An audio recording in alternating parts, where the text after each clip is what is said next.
Thibaut Courtois എനിക്ക് തോന്നുന്നു Real മാഡ്രിഡിന്റെ മറ്റേത് താരങ്ങളെക്കുറിച്ച് നമ്മൾ സംസാരിച്ചാലും ഇപ്പോൾ ഗോൾ വേട്ട നടത്തിക്കൊണ്ട് അങ്ങനെ മുന്നോട്ട് പോയിക്കൊണ്ടിരിക്കുന്ന എംബാപ്പയെക്കുറിച്ച് സംസാരിക്കണം എന്ന് തോന്നിയാൽ പോലും സത്യത്തിൽ എംബാപ്പയെക്കാളും അല്ലെങ്കിൽ റയൽ മാഡ്രിഡിലെ ആരെക്കാളും ഷാബി അലോൺസോ നമ്മൾ ഏത് പപ്പ പെരസിനെയോ ആരെ എടുത്ത് വെച്ചിടുന്നതിൽ പോലും ഇവരാരുമല്ല റയലിനെ 2025 നിലനിർത്തിക്കൊണ്ടുവന്നത് എന്ന് പറയേണ്ടി വരും. കാര്യം എന്താണെന്ന് വെച്ച് കഴിഞ്ഞാൽ it was only Thibaut Courtois. അതാണ് അതിൻ്റെ സത്യം, അതാണ് അതിൻ്റെ ഫാക്റ്റ്. അത് നിങ്ങളിനി എന്തൊക്കെ പറഞ്ഞ് അല്ല ആണെന്നൊക്കെ പറഞ്ഞ് നമ്മൾ ഫൈറ്റ് ചെയ്യാൻ പോയാലും അതാണടേ അതിൻ്റെ സത്യം. അതിൻ്റെ കാര്യം എന്താണെന്ന് ഞാൻ ഡീറ്റെയിൽ ആയിട്ട് പറഞ്ഞുതരാം. എന്തായാലും നമ്മുടെ കണ്ടൻസും കാര്യങ്ങളും ഇഷ്ടമാണെന്നുണ്ടെങ്കിൽ ഒന്ന് ഇൻസ്റ്റാഗ്രാമിലാണെന്നുണ്ടെങ്കിൽ ഒന്ന് ഫോളോ ചെയ്യുക, യൂട്യൂബിലാണെന്നുണ്ടെങ്കിൽ ഒന്ന് സബ്സ്ക്രൈബ് ചെയ്യാൻ ഉറപ്പിച്ചുകൊണ്ട് കാര്യത്തിലേക്ക് കിടക്കുകയാണ് കേട്ടോ.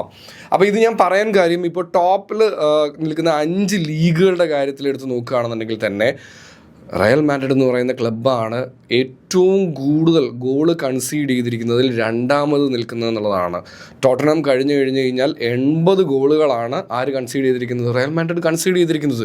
ലോകത്ത് ഇപ്പോൾ ഒരു താരത്തെ വേണമെന്ന് റയൽ വിചാരിക്കുകയാണെന്നുണ്ടെങ്കിൽ അവരെ കൊണ്ടുവരാനുള്ള എല്ലാ കപ്പാസിറ്റിയും ഉള്ളൊരു ക്ലബ്ബാണ് ഈ റയൽ മാഡ്രിഡ് എന്ന് പറയുന്നത്. അവരുടെ പ്രസിഡൻറ്റിൻ്റെ തന്ത്രപരമായ ഫ്രീ ഏജൻറ്റ് തന്ത്രത്തിൽ നിന്നുകൊണ്ട് തന്നെ പലപ്പോഴും പല കാര്യങ്ങളും മൂവ് ചെയ്തപ്പോൾ അതൊക്കെ നല്ല കാര്യമാണോ എന്ന് ചോദിച്ചു കഴിഞ്ഞാൽ ഒരു പരിധിവരെയാണ്. പക്ഷേ കറക്റ്റായിട്ടുള്ള റീപ്ലേസ്മെൻറ്റ് കൊണ്ടുവരാതിരുന്നതൊക്കെ കൊണ്ട് അത് പറയാൻ പോയി കഴിഞ്ഞാൽ ഇവർ സമ്മതിക്കാനും പോകുന്നില്ല. പക്ഷെ എന്നാലും അതൊരു വലിയ പ്രശ്നമായി അവരുടെ ടീമിനെ ഇപ്പോഴും ബാധിക്കുന്നുണ്ട് എന്നുള്ളതൊരു സത്യമാണ്.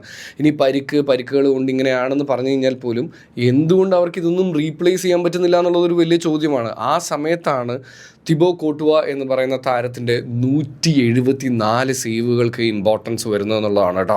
കാരണം ടീമിൻ്റെ ഡിഫെൻസീവ് പ്ലെയേഴ്സിൻ്റെ കാര്യം എടുത്ത് നോക്കുകയാണെന്നുണ്ടെങ്കിൽ പരിക്ക്, അവരുടെ പെർഫോമൻസ് ആണെന്നുണ്ടെങ്കിൽ വളരെ വീക്ക്, അങ്ങനെ എല്ലാം പൊയ്ക്കൊണ്ടിരിക്കുന്ന സമയത്ത് 80 ഗോളുകൾ കൺസീഡ് ചെയ്തിട്ടുണ്ടെങ്കിൽ പോലും 174 ഗോള് സേവുകൾ എന്ന് പറഞ്ഞു കഴിഞ്ഞാൽ ഉണ്ടല്ലോ, ആ മനുഷ്യനെ എഴുന്നേറ്റ് നിന്നൊരു ബാലൻറ്റിയോർ കൊടുത്തേ പറ്റുള്ളൂ എന്നുള്ളതാണ്. എനിക്ക് തോന്നുന്നു ഇപ്പോൾ എനിക്കൊരു അവസരം കിട്ടുകയാണ് റയലിൻ്റെ ഏതെങ്കിലും ഒരു താരത്തിന് ദ ബെസ്റ്റ് പ്ലെയർ കൊടുക്കുകയാണെന്നുണ്ടെങ്കിൽ 100% ഞാൻ കൊടുക്കുക തിബോ കോർട്ടുവയ്ക്ക് തന്നെയാണ്. എന്താണ് നിങ്ങളുടെ അഭിപ്രായം? താഴെ കമൻറ്റ് കയറും.